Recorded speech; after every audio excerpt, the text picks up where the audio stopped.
নমস্কাৰ। যেহেতু আপোনালোকে জানে অহা কাইলি 20 আৰু 21 তাৰিখে ভাৰতৰ সন্মানীয় প্ৰধানমন্ত্ৰী ডাঙৰীয়া গুৱাহাটী আৰু ডিব্ৰুগড় ভ্ৰমণৰ কাৰণে আহিব। তেওঁৰ এই যিটো প্ৰগ্ৰেম আছে সেই প্ৰগ্ৰেমত তেওঁ অহা কাইলৈ 20 তাৰিখে সন্ধিয়া ভাগত দুপৰীয়া ভাগত পাবহি। তাৰপৰা কাৰ্যসূচীটো আপোনালোকে সকলোৱে গম পায়।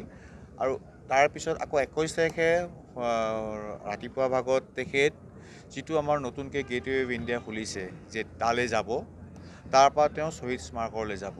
সেইখিনি সময়ত ৰাতিপুৱা ভাগত দেওবাৰে যদি ইমান ইছ্যু নাই, বেছিকেলি আপোনাৰ পাণবজাৰ অঞ্চল আৰু ফেঞ্চি বজাৰৰ অঞ্চলৰ অলপ যান জঁটৰ সম্ভাৱনা এটা আমি আশা কৰিছোঁ।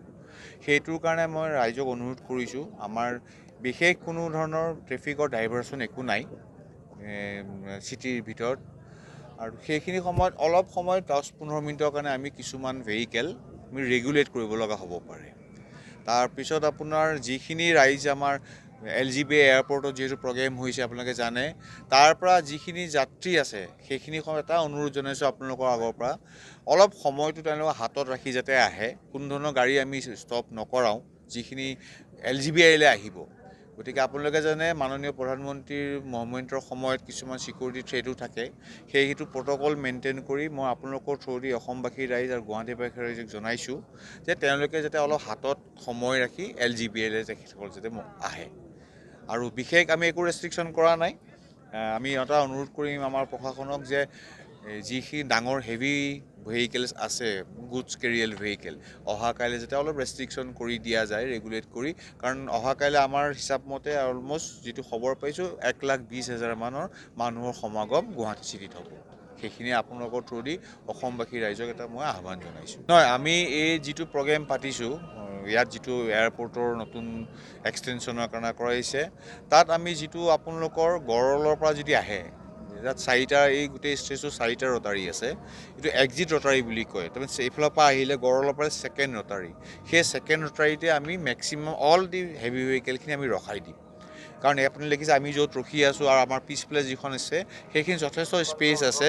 চ' স্পেচত আমি এৰাউণ্ড 700-800মান গাড়ীৰ বাছেছ ৰাখিব পাৰিম। গতিকে আকৌ আমি SOS ভিলেজৰ পৰা যিটো এইফালে অনাৰেবল প্ৰধানমন্ত্ৰী ডাঙৰীয়াৰ মুভমেণ্ট আছে, সেই ধৰণৰ পৰা উইদাউট পাছ থকা গাড়ী আমি আহিব নিদিওঁ। SOS ভিলেজৰ পৰা 2 ঘণ্টা আগৰ পৰা এই যাত্ৰা SOS ভিলেজৰ প্ৰথম পইণ্টটো যিটো, তাৰ পৰা আমি য'ত বৰ্তমান আছোঁ তালৈকে কোনো ধৰণৰ ভেহিকেল মুভমেণ্ট নহ'ব। তাত পাৰ্কিঙৰ ব্যৱস্থা আছে, তাতো আছে পাৰ্কিঙৰ ব্যৱস্থা। চাওক, একচুৱেলি এই সংক্ৰান্তে মই অলপ ক'বলৈ অসুবিধা হয়। ছাৰে মানে ৰাইজে যিটো ইয়াতে আহিব তেওঁলোকে মেক্সিমাম বাছ আৰু অটো এনেকুৱা গাড়ী কৰি আহিব।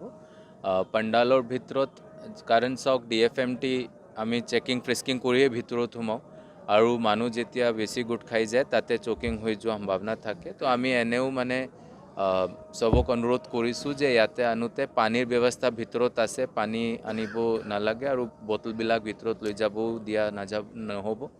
আৰু বেগবিলাক যিটো আছে এইটো যিমান কম হ'ব ইমানহে মানে সহজৰে ভিতৰত সোমাব পাৰিব। এনে ৰেষ্ট্ৰিকশ্যন কৰা নাই, তথাপিও এটা মানে প্ৰপ'জ কৰা হৈছিলে তেওঁলোকক এটা, যে আপোনালোকে বেগ বা কিবা বস্তু কেৰি কৰি আনিব নালাগে।